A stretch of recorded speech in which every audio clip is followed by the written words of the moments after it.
Hello and welcome to Av News and Sim, a brand new live streaming series that we are trialling here on the AviationSource YouTube channel. My name is James Field, Editor-in-Chief. The whole purpose of this series is to do one or two flights in the simulator whilst discussing some interesting stories from this week. For this edition, we will be flying the KLM Airbus A321neo from Manchester to Amsterdam Schiphol Airport and back, whilst we discuss these news stories. We hope you enjoy this. Be sure to like and subscribe to see more of this in the future. As we discuss these news items, I would encourage people to comment with any questions or perspectives that they have on the selected news items, and I will read them out and discuss it further. Without further ado, let's get pushed back from stand 110 at Manchester Airport and get cracking. We will discuss the news when we get in the air. Now, what we've got to do first is we've just got to close our doors.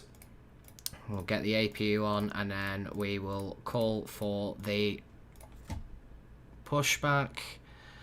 So let's get that pre-planned now actually. So no, we need to go this way. So KLM recently moved to Terminal 2 at Manchester Airport. Ground to cockpit. Plan acknowledged. Call me through the menu when you're ready. Let's just turn that down a bit. Right, let's get the APU on.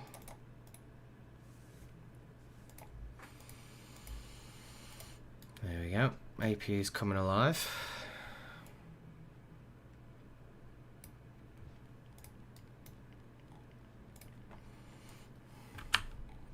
And whilst that's sorting itself out,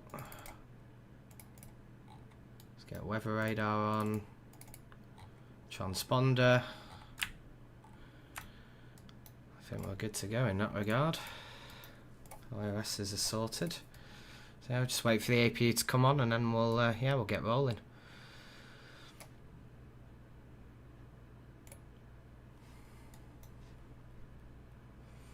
So whilst we're waiting for this tug to show up, so as a recap, we're going to be looking at sort of 4 or 5 stories. So one of them being to do with the Boeing strike finally coming to an end. There's some news that has come out of India with Jet Airways.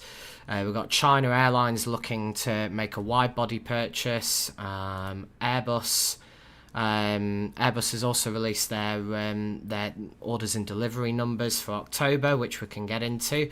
And then Riyadh Air is looking to purchase some more wide bodies in the context of the 777X from Boeing or the A350 1000 from Airbus. So a lot of good stuff to talk about. But yeah, as I said, as soon as we get in the air, then that's when we'll start to properly discuss things. So yeah, let's see where this tug is at the moment.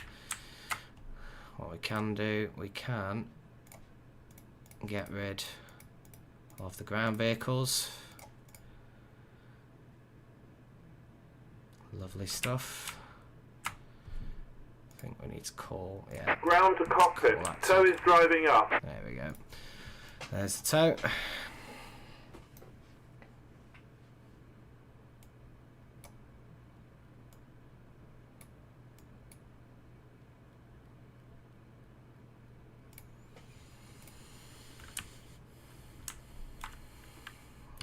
Is.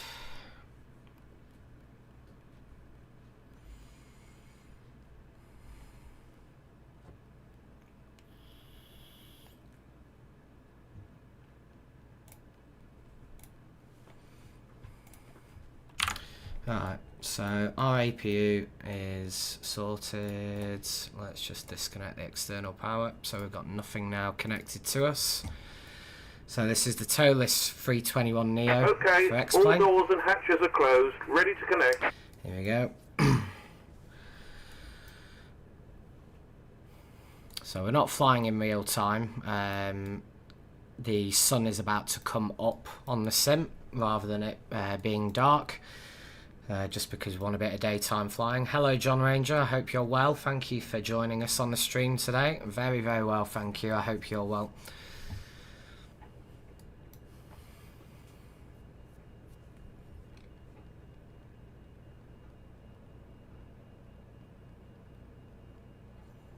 Okay, the tug is lifting the airplane. Tow connected and bypass pin inserted. Release parking brake. Okay, we'll release the parking brake. Starting pushback, and you may start engines. Let's get number 2 rolling whilst we're pushing.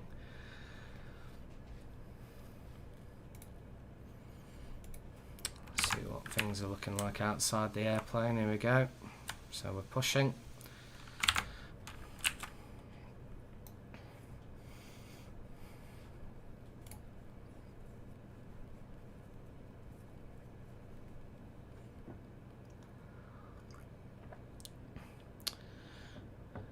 Well, I appreciate those kind words, John. Maybe if you could share the stream for me, that'd be perfect.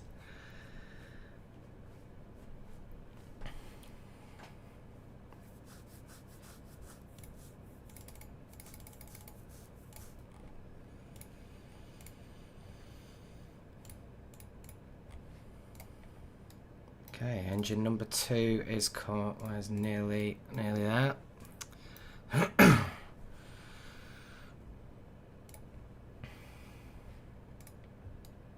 Okay, engine 1 is coming on. We'll also get the flaps sorted, so flaps 2, and we'll sort our pitch trim as well.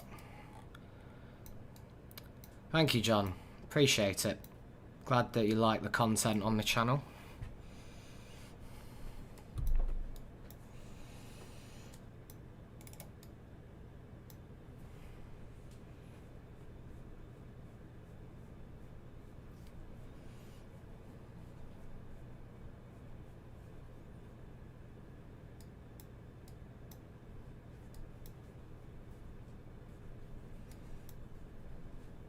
We've got the good old Star Wars Rain Onyx playing here.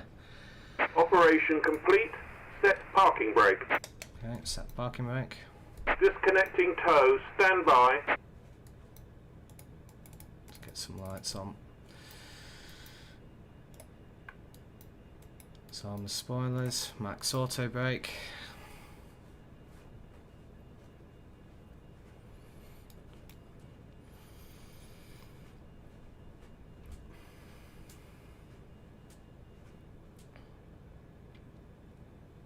Okay, disconnecting hand signals. So the tug should now, yeah, there we go. It's now removed from the airplane.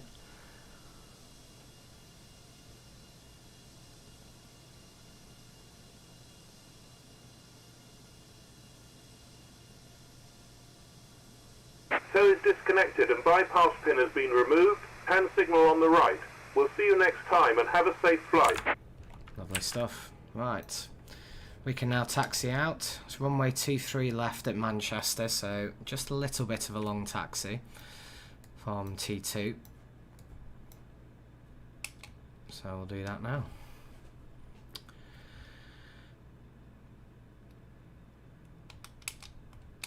So yes, as mentioned, we will get into the news as soon as we're in the air. And then whilst we're in the air, we will go over those news stories.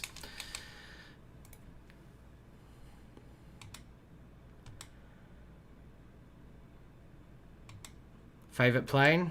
Yours is Concorde, John. So my favourite plane has probably got to be the A380. I'm not going to lie. I feel quite a close affinity to the A380, you know, kind of engineering peak, you know, for the aviation industry. Yeah, you know, yeah, we had the 747 and that was all well and good. But the A380 is an aircraft that I would like to see back on the production line. It probably won't happen, yeah, because times have changed, but yeah. Seeing an A380 does create a lot of excitement.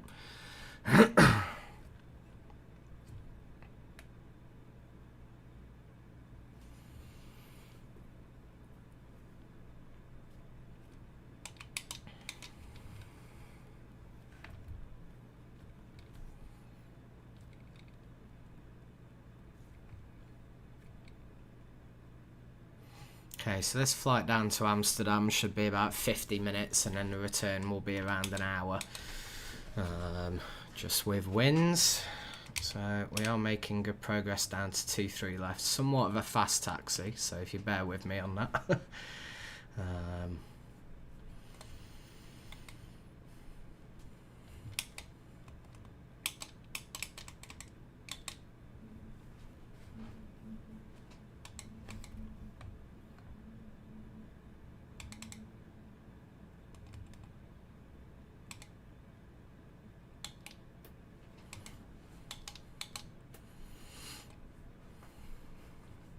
Yeah, weather's not very great at Manchester.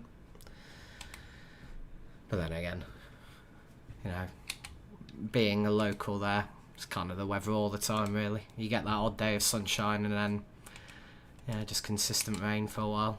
So, yeah.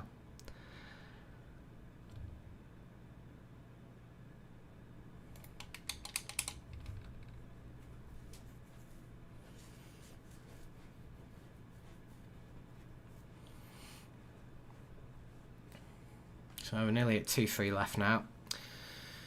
Yeah, I mean, Airbus said they haven't eliminated reopening production. They said maybe in the future. I think more airlines just need to say to Airbus that they want A380s in their fleet.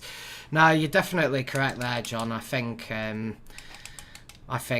what could be a potential catalyst for that is obviously we've got global airlines starting up with A380s, and maybe that's going to you know, kind of bring that appetite back amongst other airlines, that if a startup carrier can utilise an A380 well, then why can't they? Right, we are lined up on 2-3 left. Let's start the clock, and then let's go man flex to 60. Let's get going.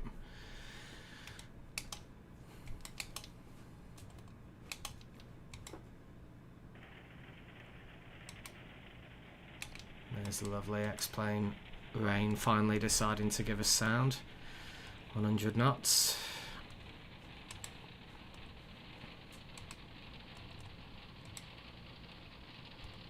V1, rotate.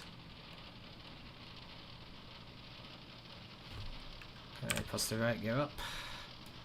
Let's get that APU off as well, before I do that.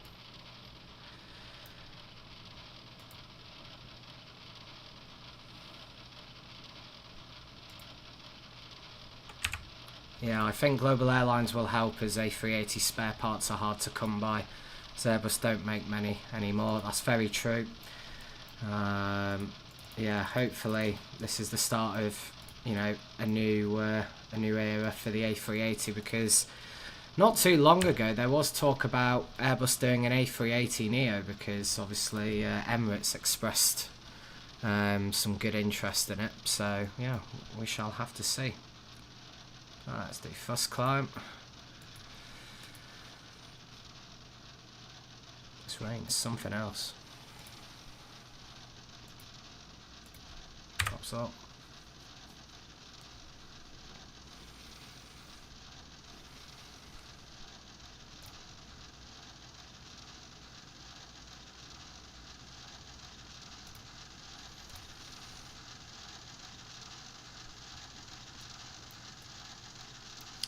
Yes, now in the air, passing through 3,200. Our cruise is going to be 31,000 feet, or flight level 310.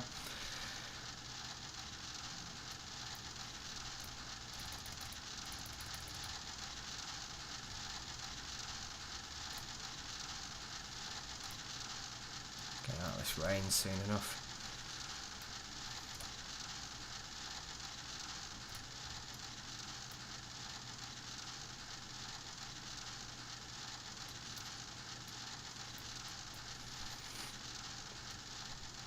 Okay, 5k, reset the QNH, there we go, standard pressure.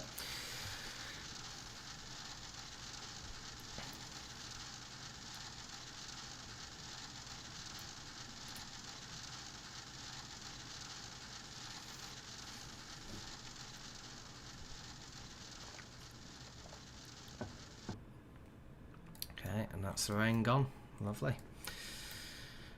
Oh, Or was it wanting to make a comeback? Let's see. Yeah, A380neo would be insane. Imagine the ranges. The current A380 can do 8,200 nautical miles, which is only 1,000 off the 350 ULR. Yeah, it's very true. I mean, the range of the A380 was quite something. I mean, you even see it on Emirates' route networks when they're doing the likes of Dubai LAX, Dubai Auckland. It's actually pretty insane. Even Qantas with some of the stuff that they've done as well in the past. So yeah, no, it's definitely a marvel of aerospace engineering, that's for sure. So yeah, cool. Right, in that case, let's get into our first story. Which is the Boeing strike ending. So this was revealed early this week. So I think it was Monday or Tuesday that this happened. So a vote by 33,000 Boeing workers to approve a new labour contract has finally broken strike action, which is extended over a 7-week period. On the 5th of November, members of the IAM District 751 and W24 machinists voted 59% in favour of accepting the latest Labour proposal. Within that, Boeing CEO Kelly Ortberg shared a statement on the approval of the 4-year contract, obviously expressing, some good news finally for Boeing in that regard, although the work is only just about to begin. As effectively now Boeing need to reset the production lines. They have to get things back up and running. So it is definitely going to be an interesting time. Now, in terms of the actual deal that was signed, so it looks like workers have returned as early as the 6th of November, but all workers must return by the 12th. The agreed upon proposal will mean a wage increase of 38% over 4 years for the Boeing workers. This increases the previously rejected offer of 35%, but it did come closer to the original demand of a 40% wage rise. A one-off contract ratification bonus of $12,000 to workers will also be paid to workers for approving the agreement. This is an increase from the original $7,000 payment. So again, that's going to help out the workers who have been striking and may not have been making money in that period. So obviously the strike action began near to the middle of September. The fallout has been considerable as a result of that. At one point, Boeing was losing around $1 billion per month as a result of this strike action. And I think ultimately, Kelly Ortberg is very well aware in terms of the actual damage that this has done. And so, yeah, as he said in in the Q3 results, it's much harder to turn the production line on than it is to actually turn it off. So it's critical that they get it right.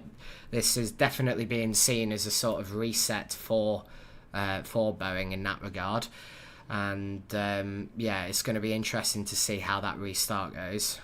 John said, to be honest, the strike could have been ended a while back if Boeing started paying its engineers the right price, instead of giving the CEO a 40-something% raise in 1 year. Yeah, very true. Because ultimately it's the workers that are at the heart of, the heart of what Boeing does. They're the ones that are building the planes. So, they should be well compensated, for that.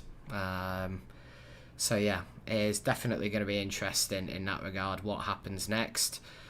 Because the list is sort of endless at the moment for Boeing. So, obviously trying to get the production rates on the 737 MAX back to a healthy and sustainable rate. I think also just getting out of this FAA oversight period as well, I think is going to be a really big thing for them. And then there's also the delay to the 777X as well, which they're, obviously going to have to try and address, with future customers, because obviously Emirates isn't very happy about it at the moment. So yeah, quite a lot on their plate at the moment, and it is definitely going to be interesting to see where that goes next. So yeah, Just a little bit of an update in our flight, passing through flight level 180, so 18,000 feet for flight level 310, 31,000. And we're making some good progress. We're around 250 miles away from Schiphol, planning to land on runway 18 right via the Lamzo 2 Alpha arrival. John, you're very correct there. Without the engineers, Boeing wouldn't exist, and I think the last 7 weeks has obviously shown that, you know, with them going on strike. But yeah, from what I've been seeing, you know, it was a good deal provided by Boeing to the unions, but I think there were some other aspects that the workers, and particularly the workers' unions, wanted, including, I think it was to do with things like 401ks, pensions, you know, all that sort of thing. So it is definitely definitely something for the unions to work on over the next few years whilst this new contract is in effect now. So yeah, but yeah, you're very right, John. Without the engineers, Boeing wouldn't exist.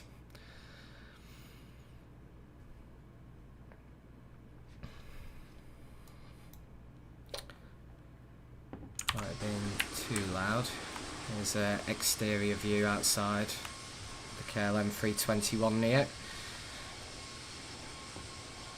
So KLM recently received their first few 321 Neos, and I have to say that livery looks incredible on a 321 Neo.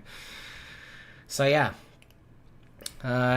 whilst we're still climbing through, we may as well go over another news item. I think at this rate we might actually be able to go through quite a few more stories, so I'll kind of pick and choose as I go along. So yeah, the second lot of news is coming out of India, which I believe the news was released on Thursday. So the Supreme Court in India has ordered the liquidation of Jet Airways. So this is quashing the Jalan Fritsch Consortium's resolution plan to revive the bankrupt airline.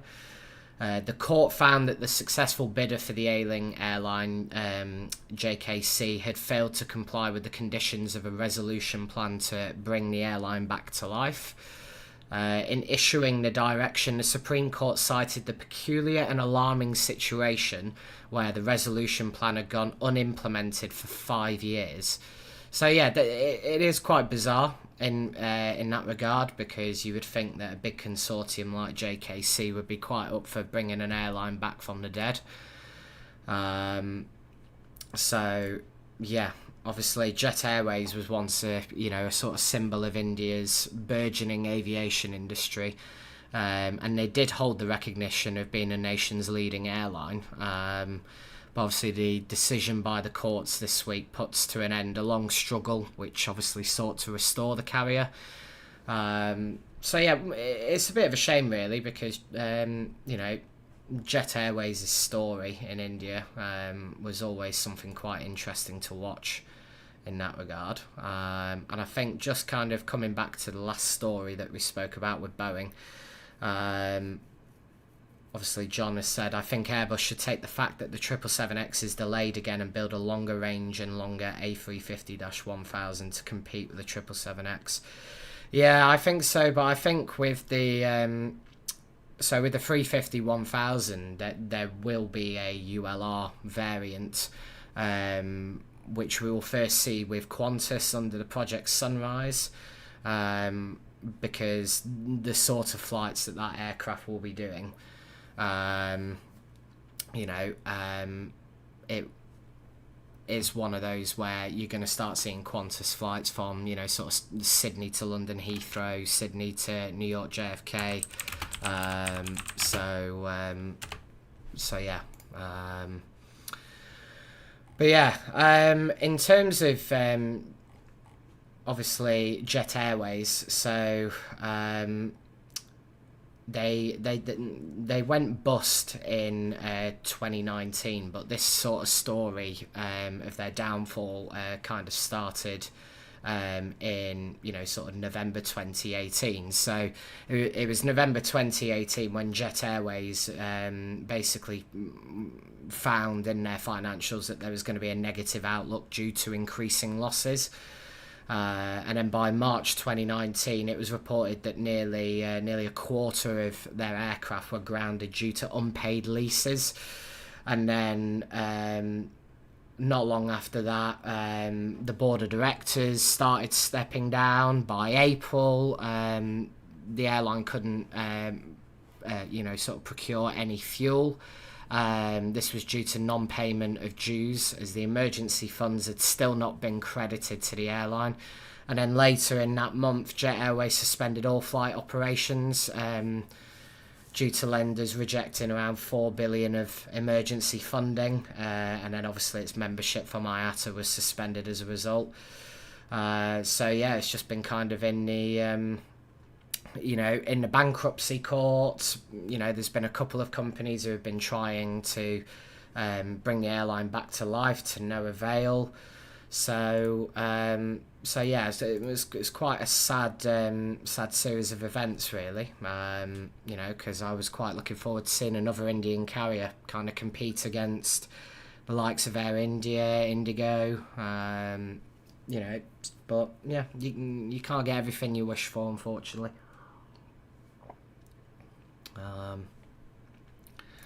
So yeah,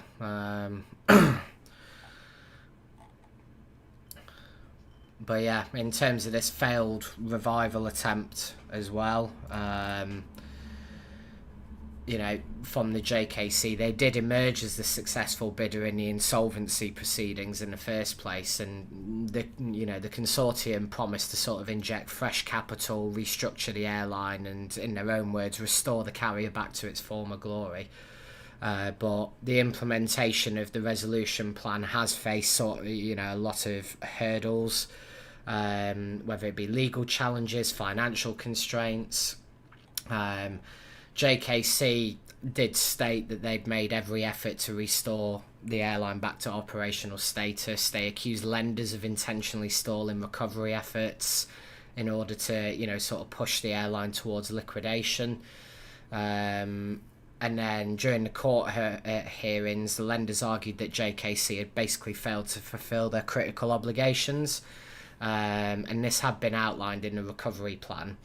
But the lenders also claimed that JKC had failed to meet several operational requirements. They failed to secure an AOC, airport slots, other aspects like that. I think also with JKC notably failing to infuse the first tranche of 350 crore, paying worker dues and obviously settling essential costs such as airport charges. So it's kind of almost as if... the revival of Jet Airways was kind of doomed from the start in that regard. So yeah, it'd be interesting to see whether anyone else chooses to take it on, or whether Jet Airways will now just be a part of history.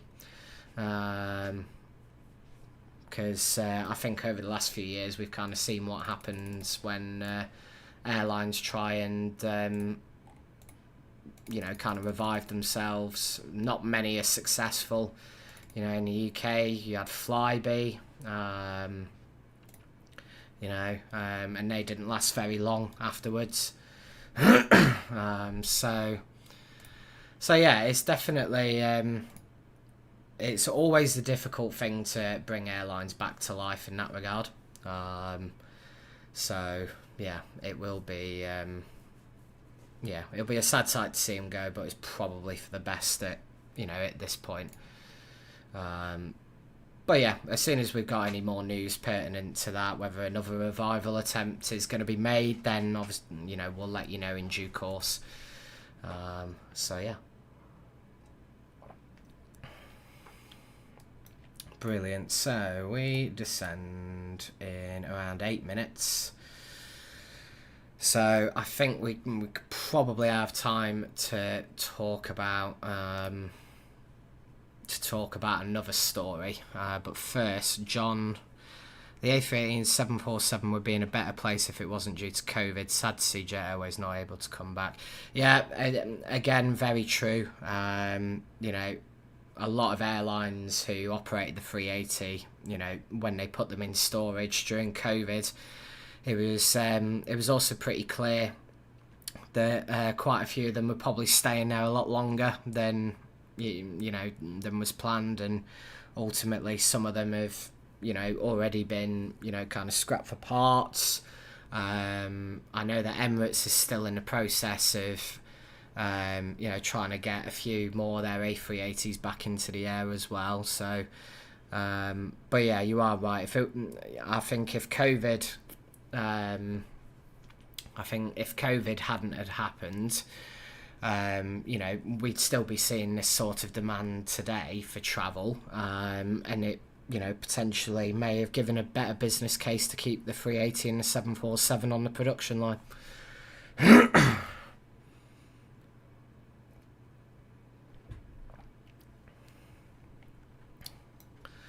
Cool. So the next story, what we will do beforehand is that we'll just get the altitude that we need for 18 right, which is 2,000 feet for the descent, so we'll get that sorted soon.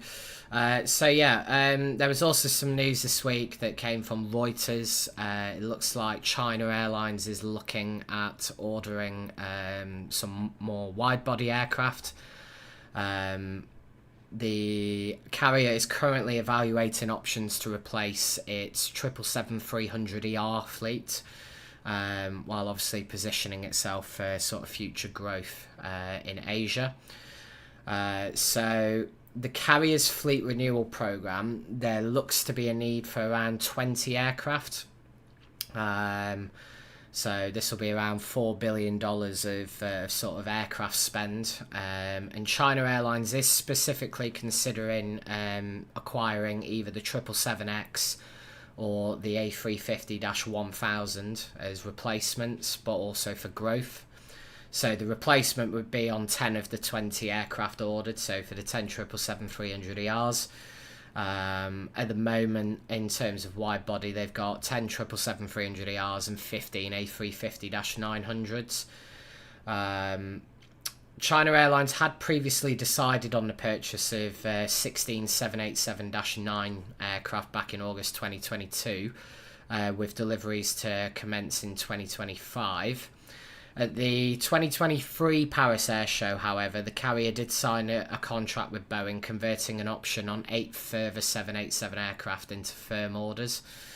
So yeah, very interesting in that regard from China Airlines, because it's the next stage of growth for them now, and obviously, they want to enhance their operational efficiency. They want to maintain their competitiveness in premium long-haul markets. The timing of this potential order does kind of coincide with other developments, particularly in the US. The prospect of Donald Trump's return to the US presidency may add another layer of complexity in that decision-making process. So yeah, I think given the geopolitical situation over there, it'll be interesting to see which side China Airlines do opt for in that regard. I personally can see them maybe ordering 10 777Xs and 10 A350-1000s, mainly because they've got 777 aircraft already, they've got A350s already, so in terms of, the sort of costs on training, it isn't really going to be as much. So yeah, it would make sense either way, whichever aircraft that they go for on the wide body perspective. So yeah.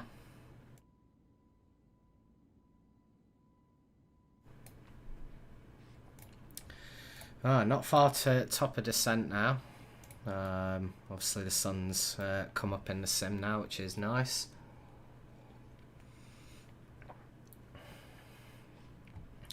So yeah, when we start our descent, we'll focus on that. We'll then land into Amsterdam, do a turnaround, which won't take me very long. Get back in the air, and then we'll talk about our last few stories whilst we're flying back to Manchester. And then, we'll end the stream after our arrival back into the UK.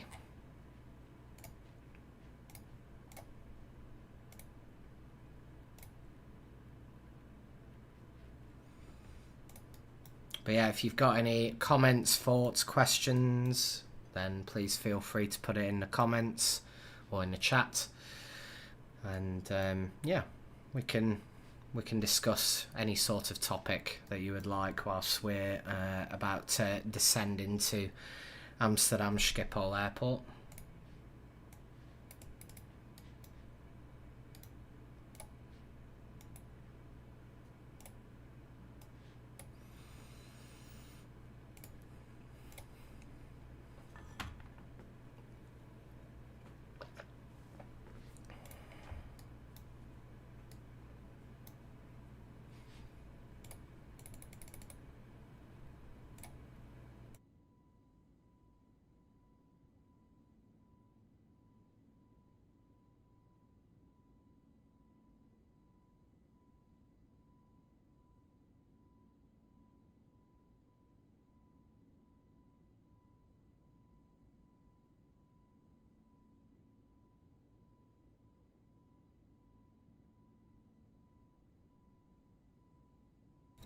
I'll be sure to butter the landing. I'll definitely try my best. On this simulator there is we've got like a landing rate monitor which should hopefully work, but yeah, we shall see.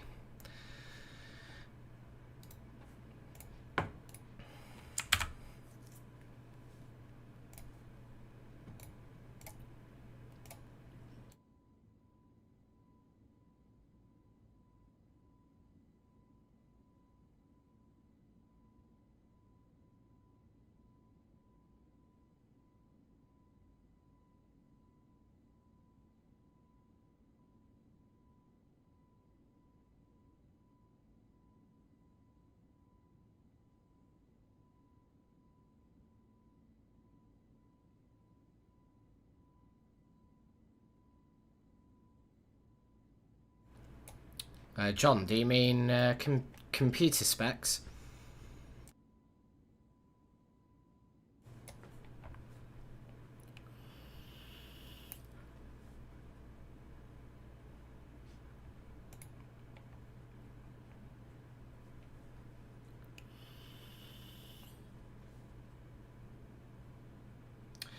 Alright, time for descent. So let's do that now. Get that vertical speed going now. And we'll also bump the speed up. We'll try and make this a quick descent. That is a very good question, John. I will have a look at my PC specialist order from when I acquired the computer. If you bear with me 2 seconds, then I shall get that for you. If PC specialist wants to work, there we go. So the rig that I've got, so it's an Intel i7 20 core up to 5.4 gigahertz. Got 32 gig of Corsair Vengeance RAM. Graphics card is an 8 gig NVIDIA RTX 4060. I've got two 512 gig SSDs and a 2 terabyte just standard storage on 650 watts. And yeah, I think that's the main stuff really for it. If there's anything else you want to know, then feel free to ask. So yes, progressing well into Amsterdam at the moment. Literally just after sort of 25 minutes in the air, we're now on a descent. So thank you, John. Glad you approve.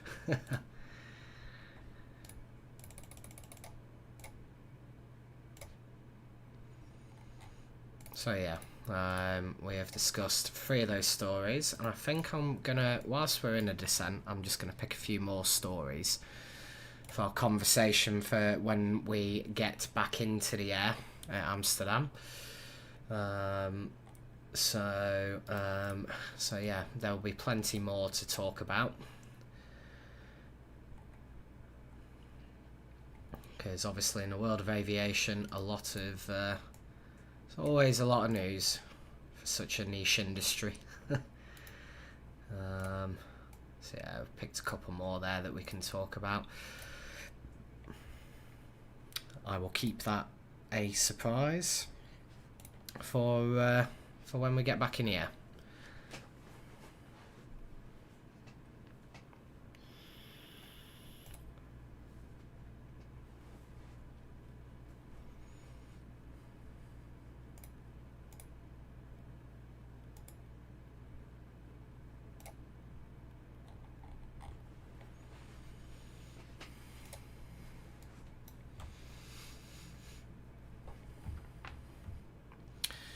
So, if you're in the stream, let's get a little sort of guessing game going. What are we saying for landing rates into Amsterdam? I think, because this has been a while since I've flown a 321 Neo, it might be a bit of a rusty and bumpy landing. So, I am going to take a guess at around minus 200 feet per minute. So, a bit more on the rougher side, but still somewhat you can get away with it. John, what do you think?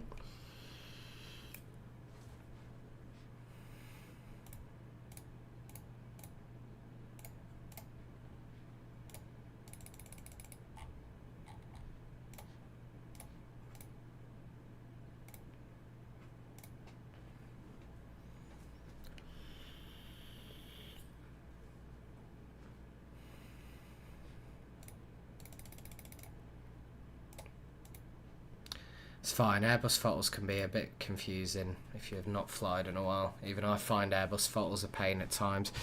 Yeah, well, well with me, because I just have a sort of basic joystick, the throttles are, it's literally just together on one lever, so yeah, no, it is true. Even if you do put it halfway, it goes to like 80. It's not even when I was flexing to 60 on the departure, but it was at 80. So yeah.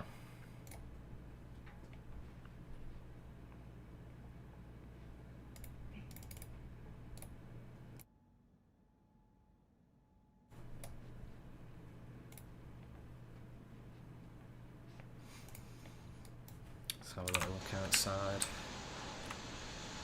As we're descending on into Schiphol. I would have done this flight on VATSIM, but given the fact that we were talking about news, didn't really want to get disrupted by ATC, so this is why things are a bit quiet on that front.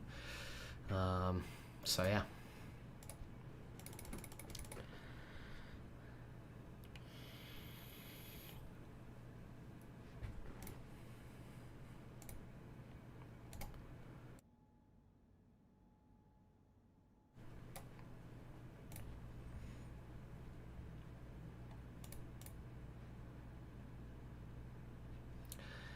Yeah, I kind of like Boeing in the sense if you put it at 50, it does 50. Yeah, no, it is very true.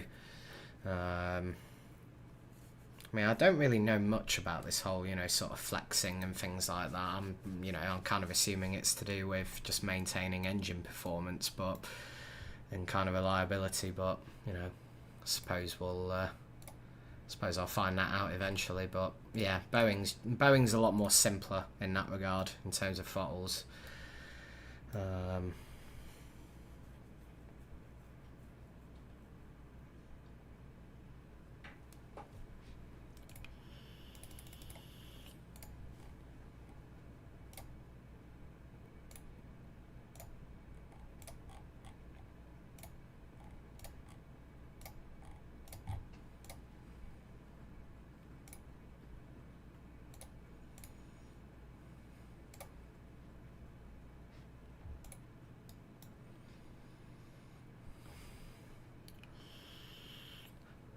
Flex is like climb, but slightly more power than the climb detent for you if you want to climb fast.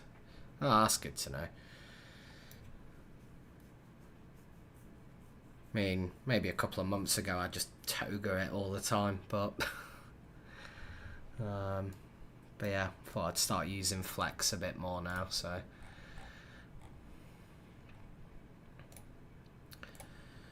Right, Let's just check the METAR still. Right, so let's just fill in some little bits whilst we're descending. So the QNH 1028. Temperature is a brisk 9 degrees, and the winds are 200 at 3. Set just 250 for minimums.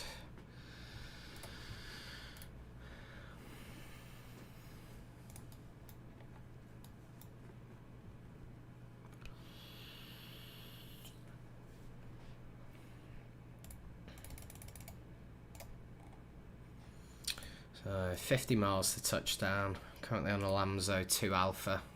So on the sort of final waypoint of that arrival being Shugal. And then, yeah, we won't be too far away. We'll have to start slowing down. And yeah. And hopefully we'll have a nice little butter landing into Schiphol. So runway 18 right, which is typically the runway they use when the winds are like this. It does mean a bit of a long taxi because Schiphol is quite huge in that regard. So it's looking like we'll be landing with a speed of 147. Just given the size of the runway 18 right, won't be using any auto brake because I kind of want to go all the way to the end of the runway before vacating. So that'll be the plan.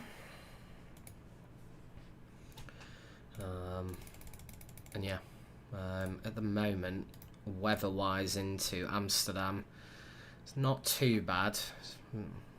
A few clouds, 2,100, broken 3,100. So visibility around 8k as well, so not too bad. So yeah, it's 12.5 for 2 at the moment. So yeah, at around 30 DME we'll start to slow down to sort of 250. And then at 20 miles we'll then go down to 180, 10 miles 160, and then 4 DME will be our approach speed.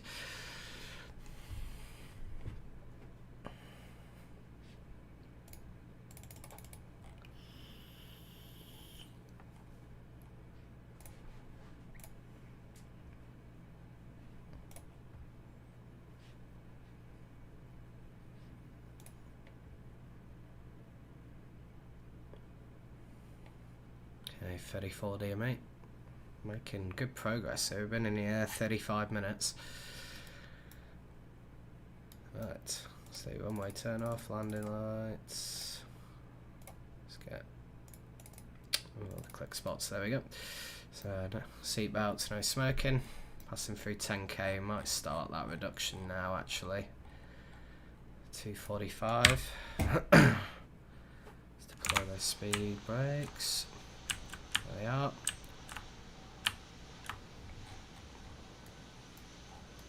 Enabling us to slow down, which is always good. We can reduce the vertical speed as well.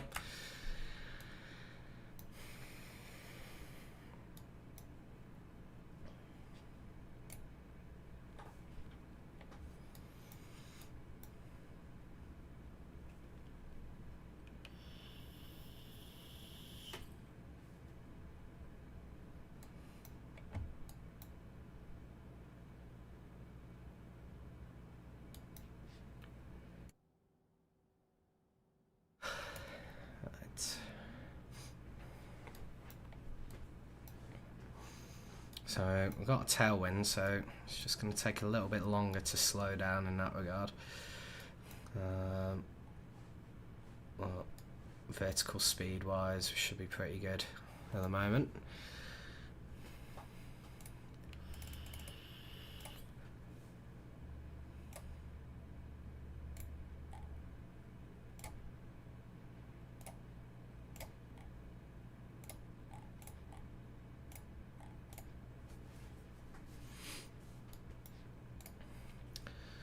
So yeah, as a recap, once we land in Amsterdam, we'll get the turnaround going back to Manchester, and then when we're back in the air, I've got 5 more stories that we can discuss. I'm going to go flaps full, John, for this approach. Yeah, flaps full, because we're quite heavy. Right, let's reduce to 180. Got that speed brake out again.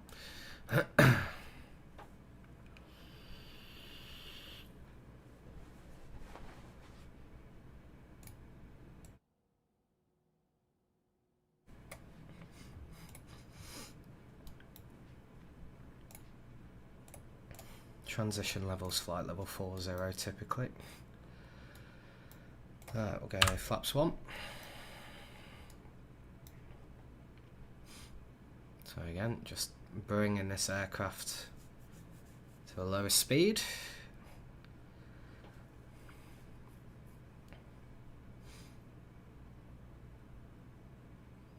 Okay, just about pass through the clouds.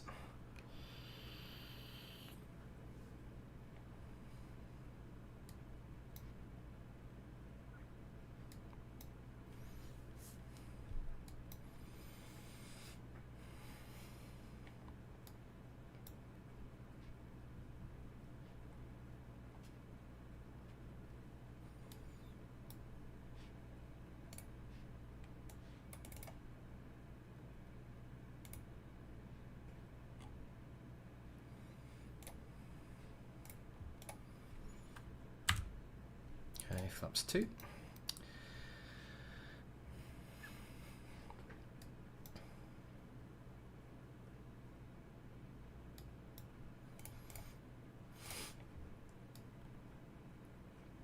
Okay, there go the flaps. Let's get the QNH to 1028. Just increase the VS ever so slightly, just with the QNH change.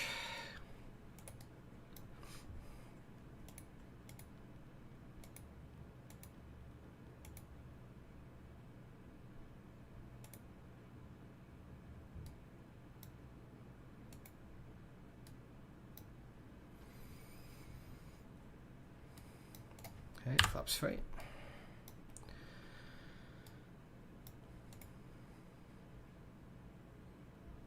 It's going to be 160 till 4 now. Again, just taking a little while to slow down. I'm going to get the gear down now, so 11 DME.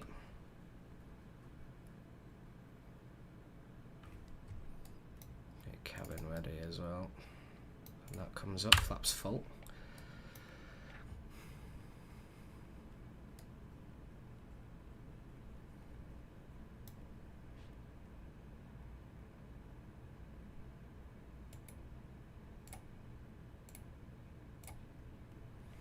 I'll give you a bit of better view on the stream now. Okay, get approach mode armed, so we get the ILS.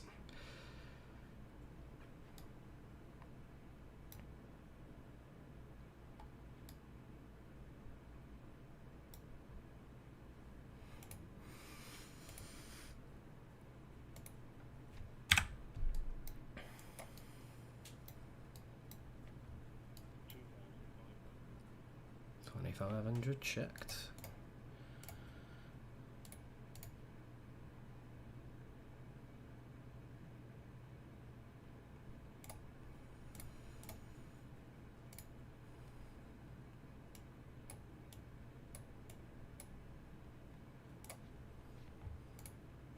Okay, Alt star. Yeah, looks like visibility is getting a bit worse. 2,000 checked. There we go, making a right turn now, hopefully get that localizer. We'll also start a descent to 1300 as well. There's the localizer.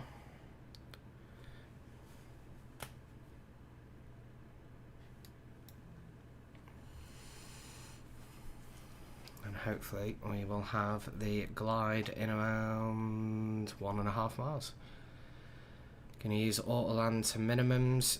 I typically, let's just slow down now. I typically go to around 500. But again, with the visibility being a bit poor, it might be 2 minimums at this rate. Right. Spoilers armed. Okay.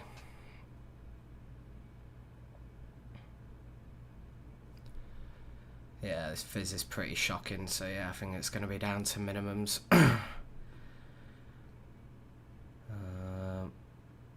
Okay, it looks like we haven't caught the localizer here, which is annoying, so let's get her down, say like 900 pretty quickly.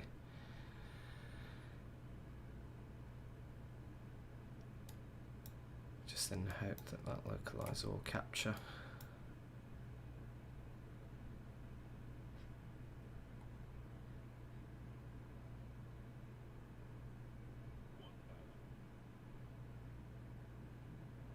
See. Yeah, that glide slope doesn't want to work, but to be honest, we could probably take it in by hand now. Got enough of visibility for now. So yeah, passing through 700 feet. Yeah, it's quite foggy at Schiphol.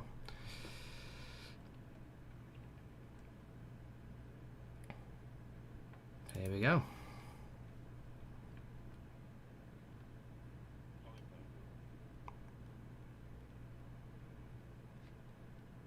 So, missed approach just in case. There we go.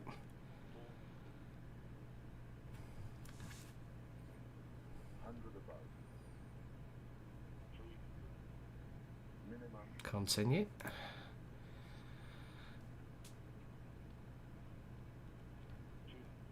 Oh, just a little bit high. Bring that down a bit. There we go.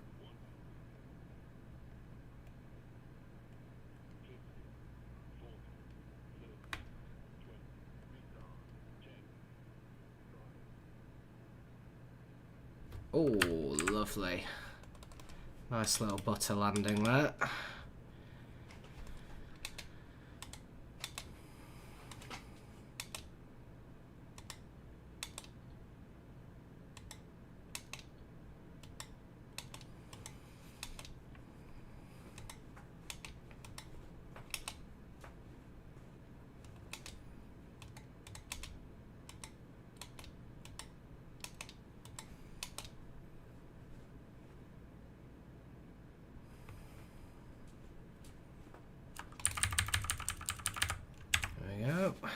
Welcome to Amsterdam. Chrono 45 minutes. Not too bad of a pace at all. Not shabby at all. Right, so yeah, Valenta had that as a minus 104 and Lua minus 78, but either way, quite a nice landing. I'm quite happy with that. So yeah, welcome to Amsterdam Schiphol. I'm gonna do quite a rapid taxi to the gate, get her turned around, and then we will head back off to Manchester. We'll then cover the next set of news stories, have a bit of discussion, and then, oh, there we go. And then yeah, we will take it from there. Let's turn left here. This one, Victor, I believe. So yeah, 45 minutes in, yeah, not too shabby at all.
Yeah, all is good on that front.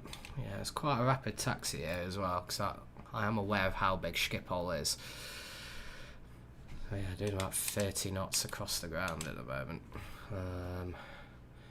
Right, so there is gonna come a left turn that we need to take. So first one at second left, Whiskey 5, cross the runway, then on to Charlie. So it's not that left, it's this left coming up here. So let's make that turn here.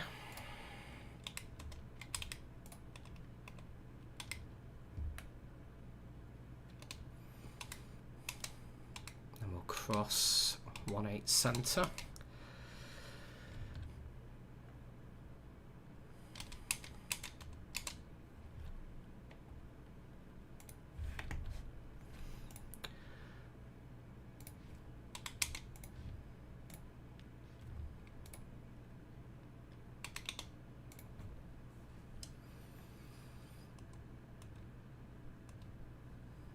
Okay, we'll go right delta, and then we'll taxi on down towards Alpha.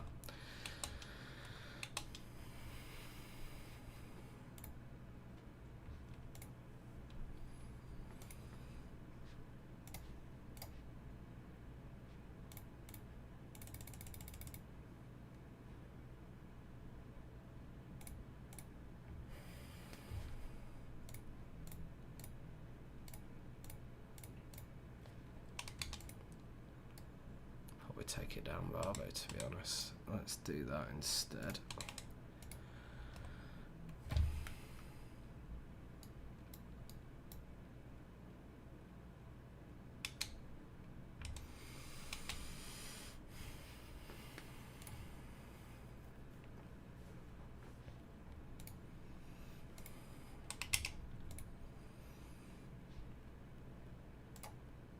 What runway are we taking? 18 left for departure.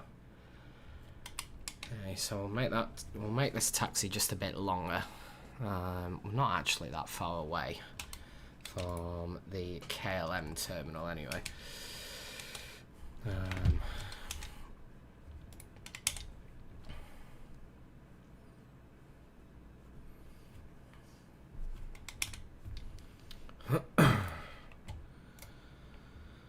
So if you got any questions during this taxi period, then yeah, just feel free to fire away.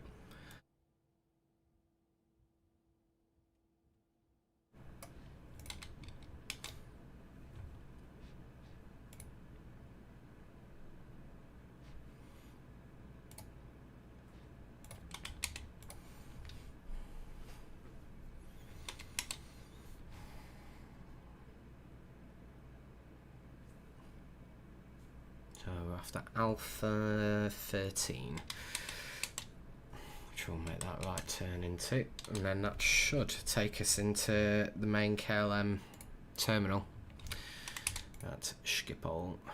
So that's Alpha 14, there's Alpha 13, cool.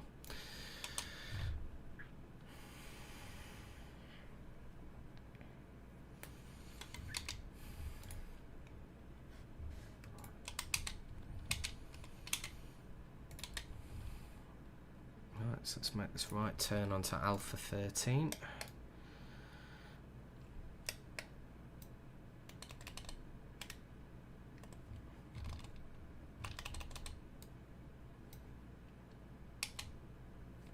Lovely, there we go.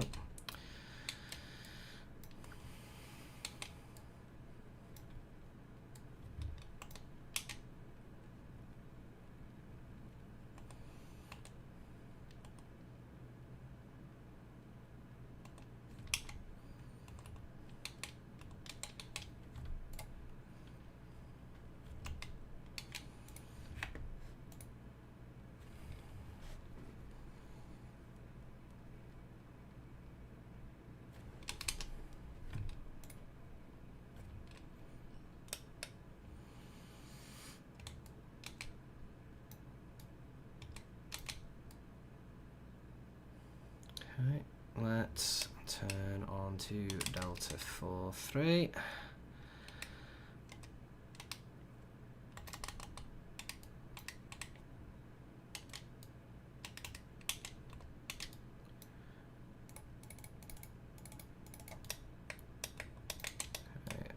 slow it down a bit there. 10, 9, 8, 7, 6, 5, 4, 3, 2, 1, stop. There we go. Parking brake is set. Let's get... Oh, we need to get our external power back on. Forgot to turn the APU on when we landed. Oh well. It's all good on that front. Right, flight completed. Let's get the turnaround going back to Manchester. So, let's see. Just need to quickly do my weights. So, taking a bit more packs. So, we're going to do 187 packs. Cargo's 4.6. Fuel 5.3. We'll go 6.3 just in case anything happens. And then, because I obviously loaded this in, let's go into init. So EGCC to, no, other way around, EHAM-EGCC. Excellent. Flight number KLM1035. Cost index of 26. Do flight level 320 for the cruise. 73.1/26.0, and we're doing 6.3 on the fuel. The departure runway is 18 left. It's going to be the Bergie 4 Echo. Then the arrival into Manchester will be the ILS 23 right, Otbed 1 Mike. Lovely. Just make sure everything's all in order there, which it is. Right, we need our V speed. It's going to go flaps 2 / up 0.4, flex 60, 144, 144, 148.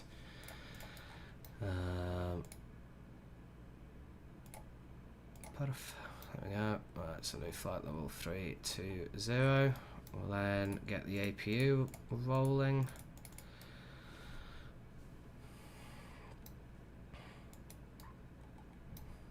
Maybe this time we'll actually remember to turn it back on when we land. Is the APU going to want to start? That is the question. Yes, it is. Excellent.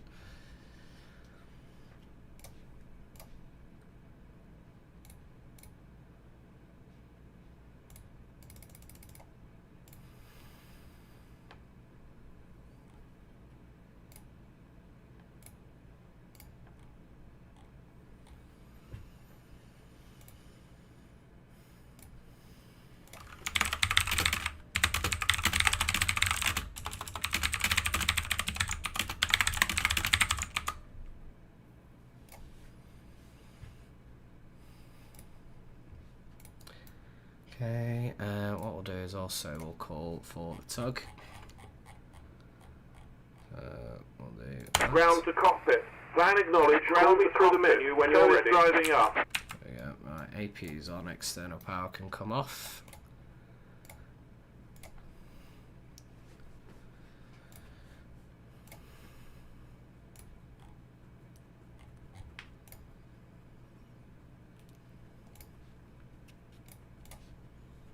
There's a tug.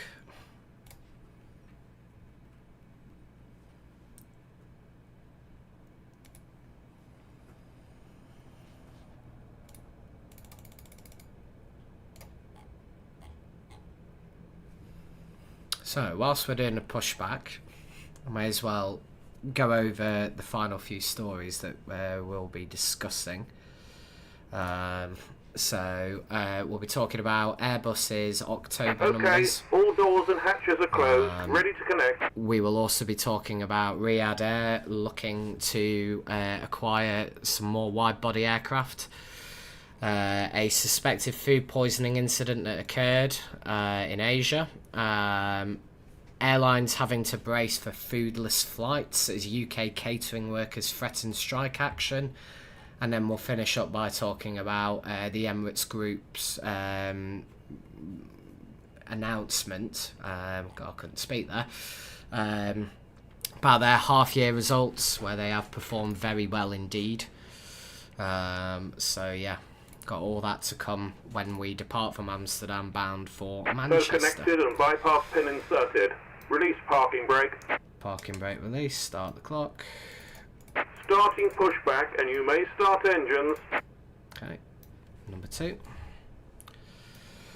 And away we go for the return flight back to Manchester.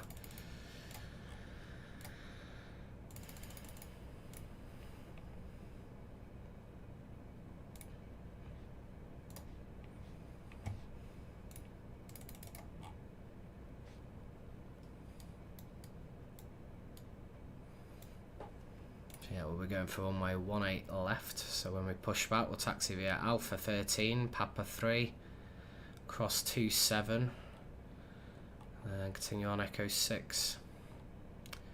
So I'm a bit heavy, so I may need full length, either that or I go Alpha 13, Papa 3, and then on Bravo, do it from there instead potentially. So yeah, that will be the plan.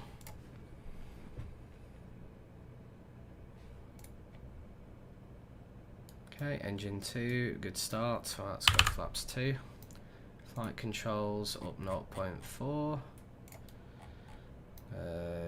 Cabin ready.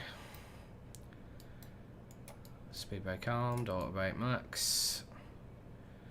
Wait for the flaps to go down before we do takeoff config.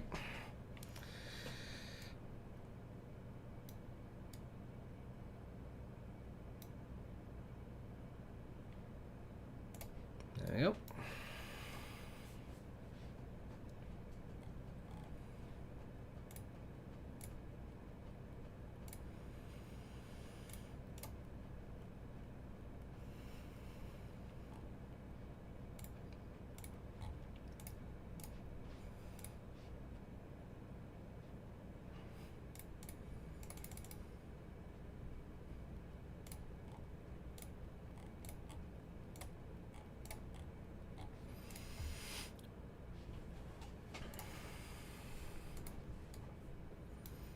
Okay, good start on both engines. Get that APU off, and that's pretty much pushback complete there. Operation complete. Set parking brake. Parking brake is set.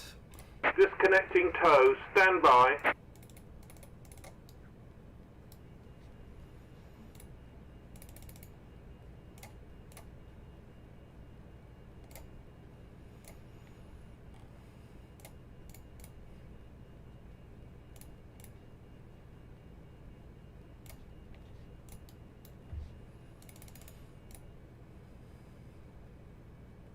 Disconnecting hand signals.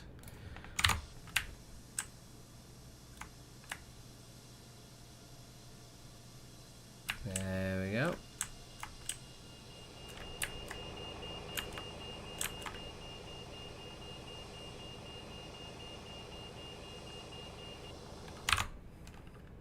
Tow is disconnected and bypass pin has been removed. Hand signal on the right.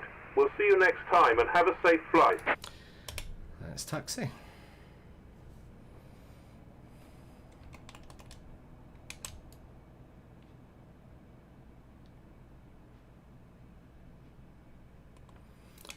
Runway 18 left.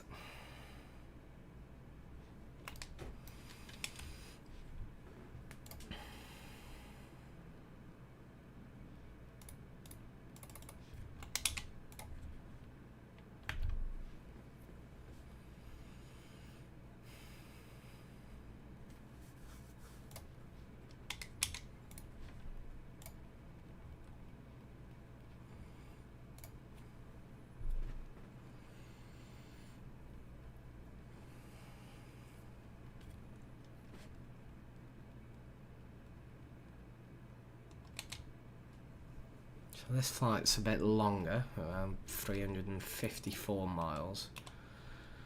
It's due to the star. It's probably going to take, yeah, about an hour. That's what the FMS is predicting anyway. Right, we're on Papa 3 now. And then we're going to take this right turn onto Bravo, and then we will depart from here. We should have more than enough runway. So that's what we're going to go for. So, holding point, Echo 5, is that? Yeah, Echo 5. Brill. Let's get back in the air.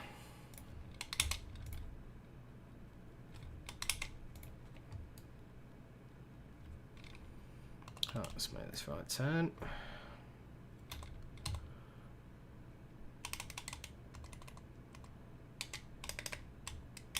There we go. Right, chrono. Line flex. There we go. And away we go. Start the clock. There we go.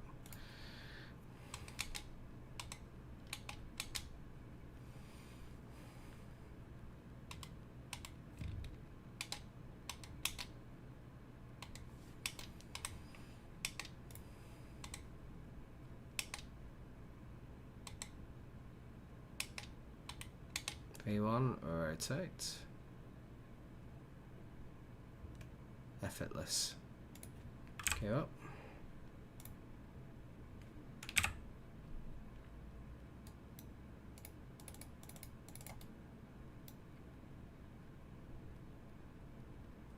Autopilot.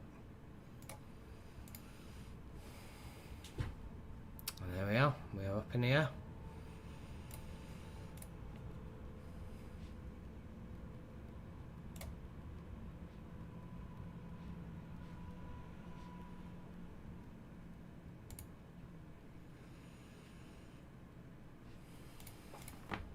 Flaps 1. I'll do first climb. There we go.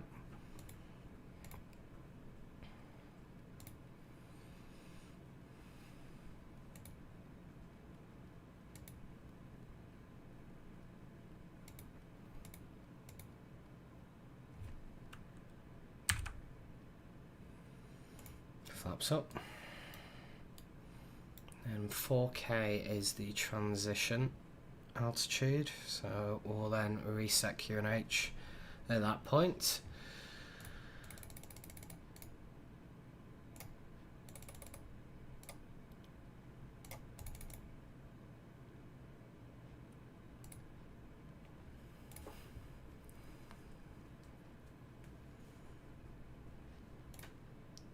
Okay, let's reset. Bingo.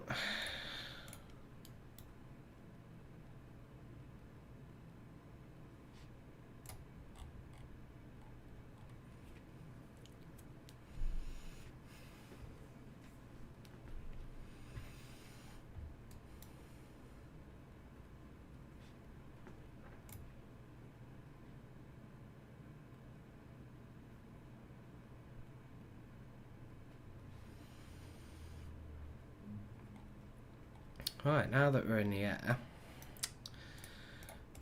let's go over the final sets of news stories. So, Airbus have delivered 62 aircraft in October, but they are still chasing a steep full-year target at this present moment. So, with those 62 aircraft delivered, that brings their year-to-date count at 559. Across 77 customers. However, Airbus are maintaining their ambitious target of 770 deliveries for 2024. This will be quite a big ask.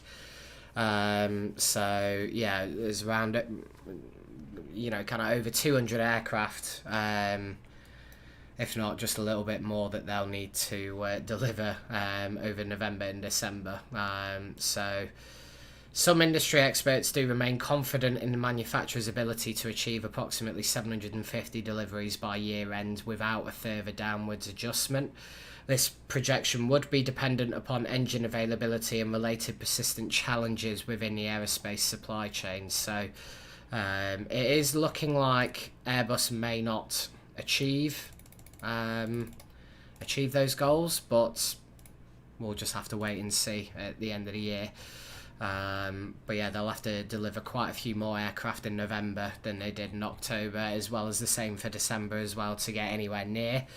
But either way, it should be interesting to watch. The production line is progressing well for Airbus, so and it is a lot better than Boeing at the moment. So yeah.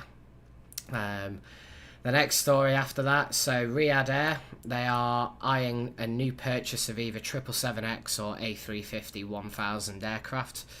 It is unclear how many of these aircraft that Riyadh Air want, but the CEO, Tony Douglas, basically confirmed this to Reuters. So at the moment, the carrier does have initial plans to operate over 200 aircraft, and they are on a timeline that will see operations commence in the latter half of next year. At the moment, they've got 39 787-9 Dreamliners on a firm order, and they've also got 60 A321neo aircraft on order too. So Riyadh Air is set to become the second flag carrier of the country, with its main hub in Riyadh, obviously, because they're Riyadh Air. The airline plans to operate domestic and international flights to over 100 destinations across the Middle East and 6 continents.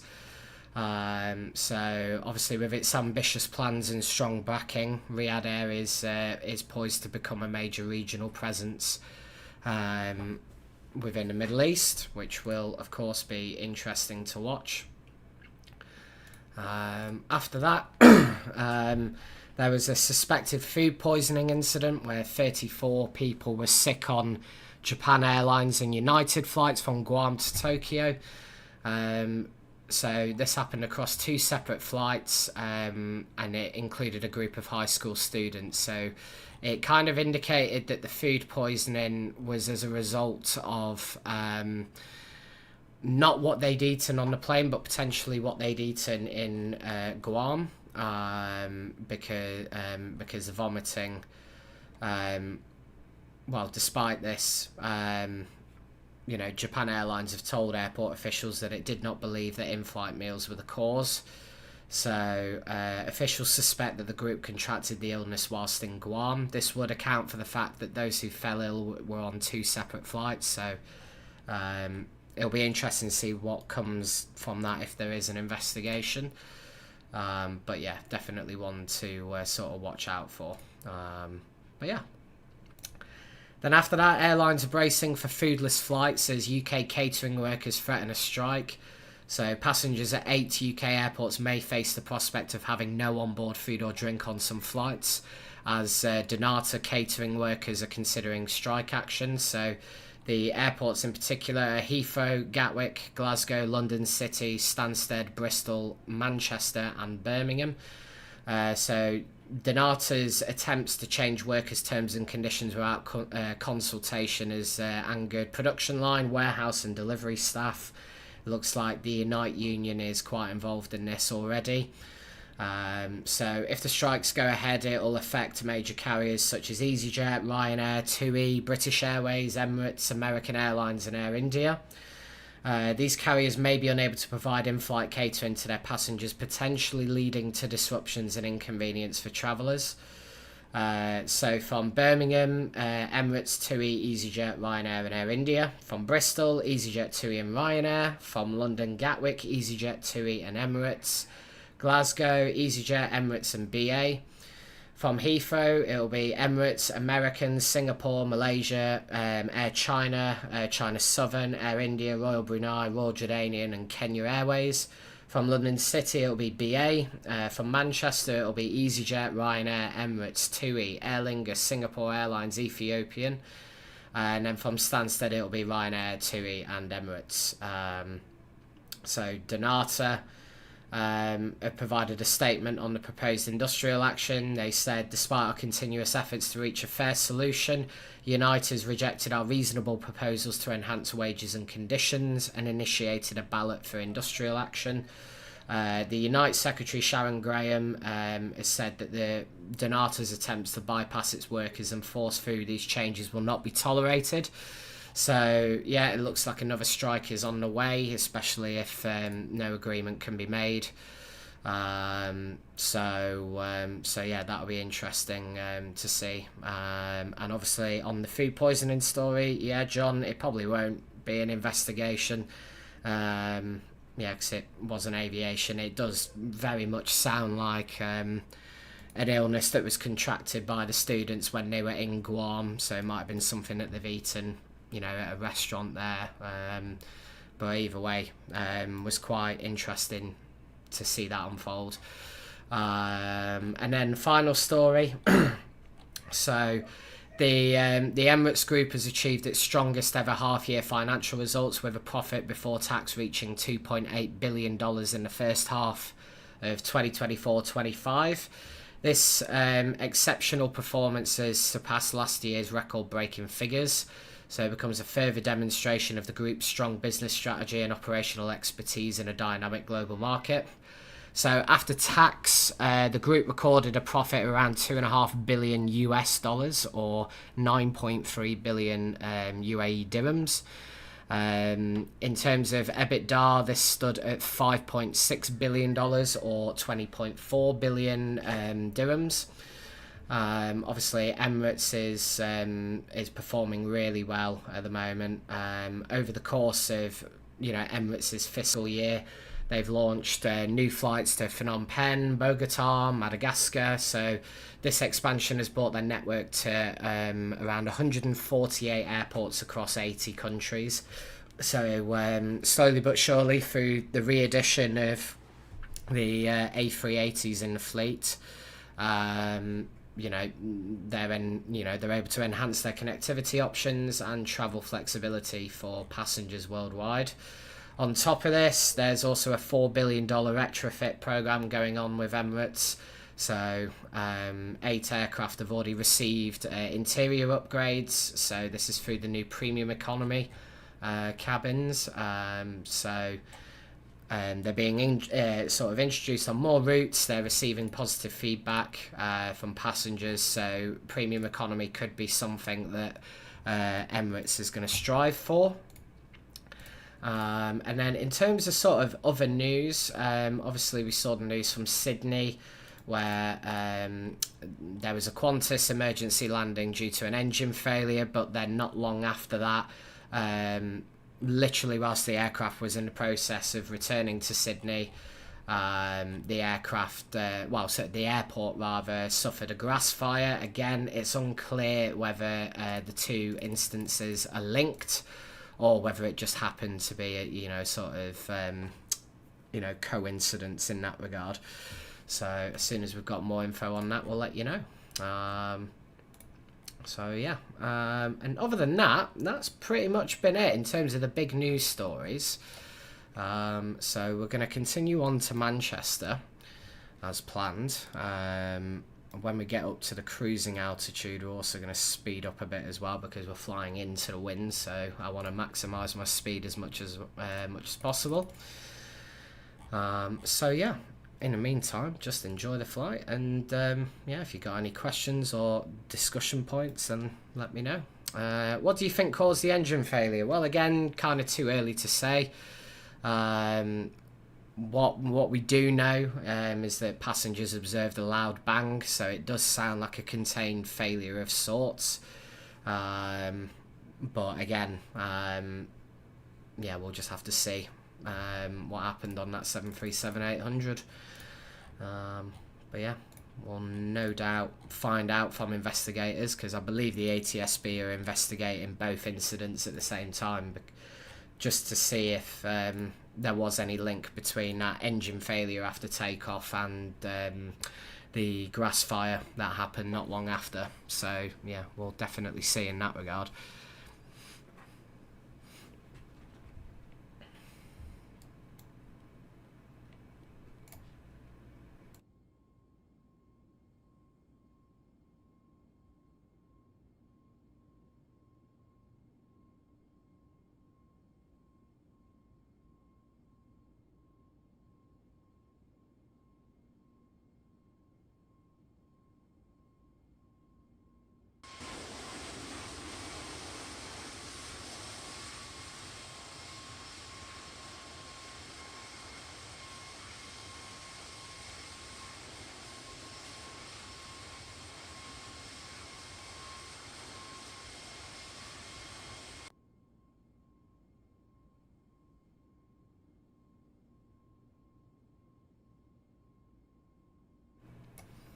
Yeah, making good progress at the moment. Probably due to land in about 45 minutes, but we'll see what happens when we increase speed.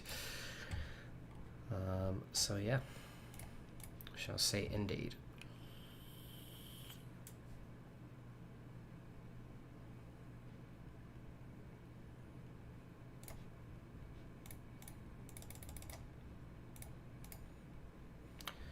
We're going to have to see if you can beat your last landing. Yeah, so I go off Atlanta rather than fly with Lua, which is the landing rate that you would have seen on screen.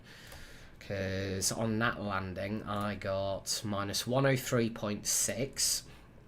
So minus 104. So that's the target to beat at the moment. So yeah, we shall see how we get on. Going for runway 23 right, so for that op bed 1 mic, although we may cut some of the arrival because the op bed 1 mic can be quite loopy in that regard, so it might be worth getting some route directs going, or at least changing the star slightly.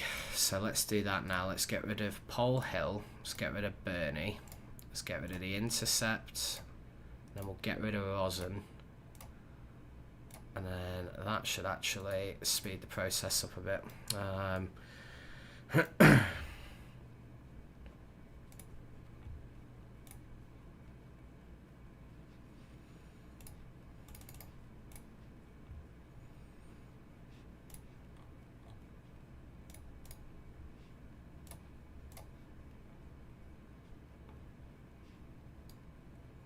So yep, nearly hitting cruise.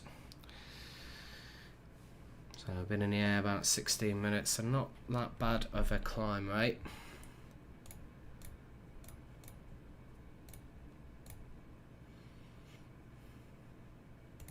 So as far as I know, it's still runway 23 right in use. Wind, let's refresh. Wind 270 at 3, 11 degrees, QNH 1029.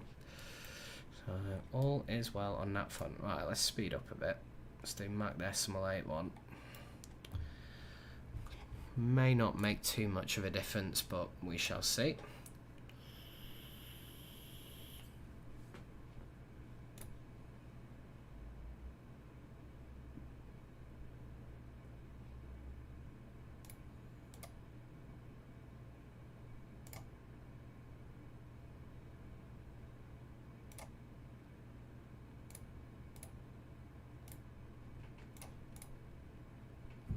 So visibility at Manchester, that's a very good question. There's nothing on the METAR about it, so the assumption is it'll be relatively clear. And then again, knowing the Manchester weather, it'll be interesting to see whether that's a lie or not.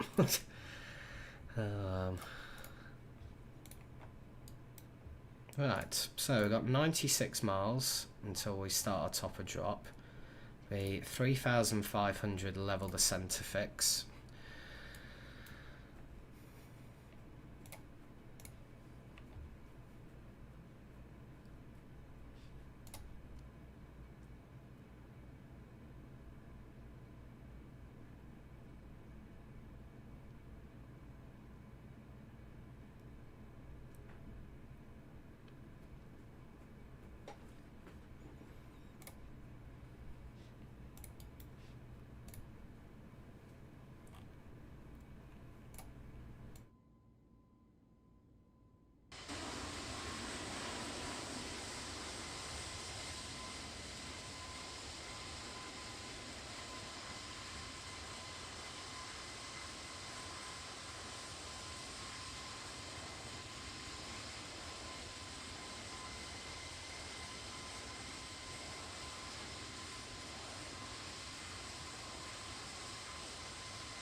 Yeah, making good progress indeed.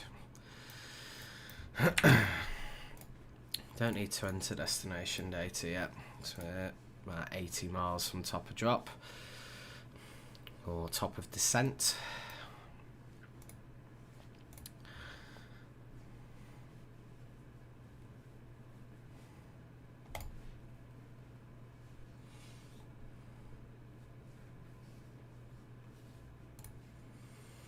So should be on the ground in the next 30 minutes.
Not long to go now. So this headwind is a bit mental at the moment. So getting to Manchester shortly. So 48 miles to top of descent.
Okay, we are now on final into Manchester at 8 miles.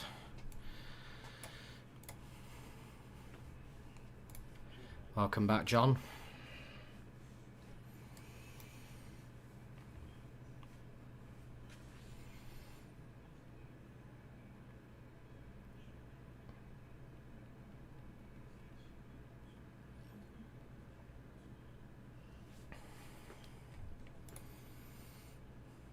So I've got a bit of a crosswind into Manchester at the moment. Well, we're expecting that to die down as we get closer to the ground, but we shall see.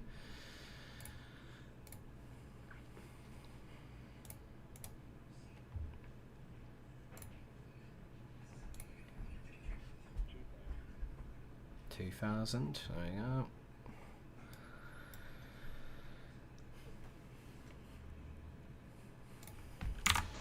Aircraft fully ready for landing now.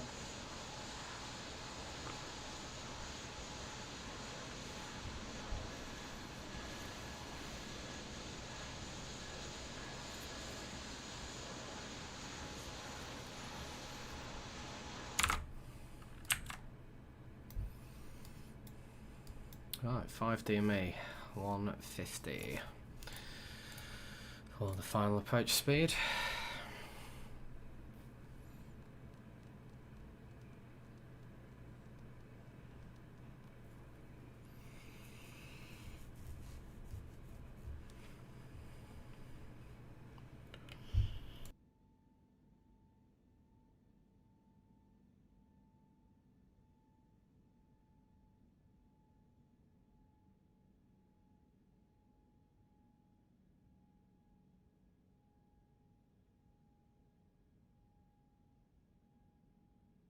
It certainly is, John.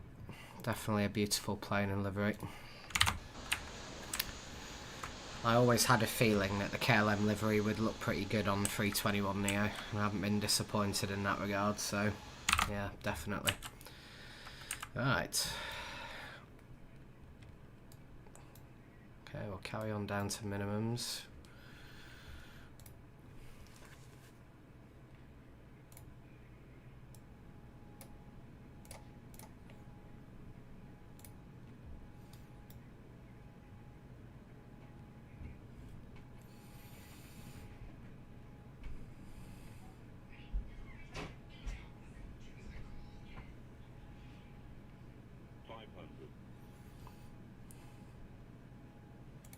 Right, autopilot disconnect, my airplane.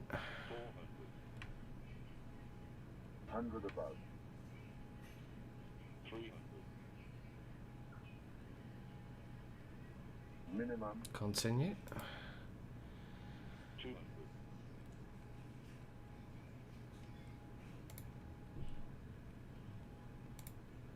100. 50. 40. 30. 20. Retard. 10. 5. She's got her down.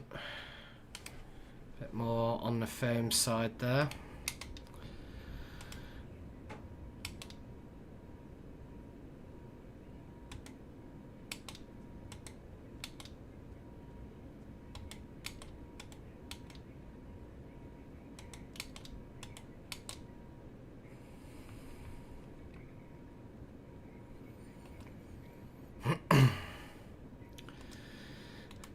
It is sad about the KLM 737s. You would have thought they'd have a bit more life in them. And thank you, John. Yeah, not too bad at all.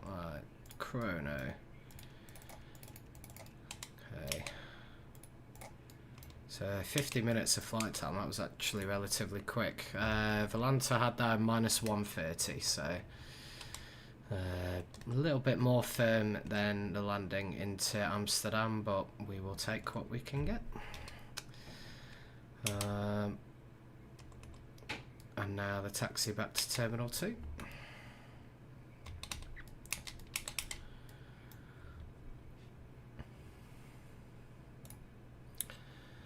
And whilst I am taxiing, I think it'll be a good point for me to wrap up the stream. So thank you for watching this stream. If you enjoyed it, be sure to like and subscribe. Normal scheduling for videos over the course of this week will continue. And you may very well see some more live streams in due course. Even if it isn't butter, a good landing is one you walk away from. That's definitely correct there, John. So yeah, and yeah, thank you for watching. And as we taxi up to Terminal 2 to park this KLM 321 Neo, thank you again, and we will see you next stream. Yeah, Felix, you missed it. But this stream will get uploaded onto the channel, so if you wish to have a look at the landings, then you're more than welcome to. So yeah, in the meantime, I'll leave you with a bit of music as I park up on stand. Thank you very much, everyone, and we'll see you next time. Bye for now.